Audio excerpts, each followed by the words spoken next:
చూసారు కదా, ఇంతసేపు మనం గుడి గురించి తెలుసుకున్నాము. ఇప్పుడు ఇక్కడ ఉన్న పూజారిని అడిగి గుడి విశిష్టత ఏంటి, ఇక్కడ మనకి శివరాత్రికి జరిగే ప్రత్యేక పూజలు ఏంటి, శివరాత్రికి ముందు 3 రోజుల నుంచి జాతర జరుగుతుందన్నారు కదా, సో ఆ జాతరకు సంబంధించిన విషయాలు, డేట్స్, సమయము, పూజలు ఏంటి అనే విషయాలు క్లియర్గా మనం పంతులు గారిని అడిగి తెలుసుకుందాం రండి. నమస్తే పంతులు గారు. మనకి ఇక్కడ లింగ బసవేశ్వర స్వామి ఎలా కొలువయ్యారు, మనకి అంటే ప్రతి సంవత్సరం మొత్తంలో జరిగే పూజలు ఏంటి, శివరాత్రికి స్పెషల్గా మీరు చేసే పూజలు ఏంటి, అలాగే భక్తుల నుంచి మీకు వచ్చే ఫీడ్బ్యాక్స్ ఏంటి అనేది మాకు కొంచెం భక్తుల కోసం చెప్పండి. శ్రీ లింగ బసవేశ్వర స్వామినే నమః.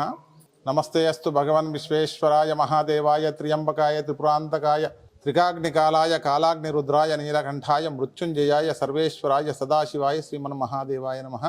అమ్మా, ఇది యాదాద్రి భువనగిరి జిల్లా బీబీనగర్ మండలం పడమటి సోమారం గ్రామంలో వేయించేసినటువంటి ఒక శ్రీ లింగబసవేశ్వర స్వామి వారు సనాతనమైనటువంటి ఒక దైవము.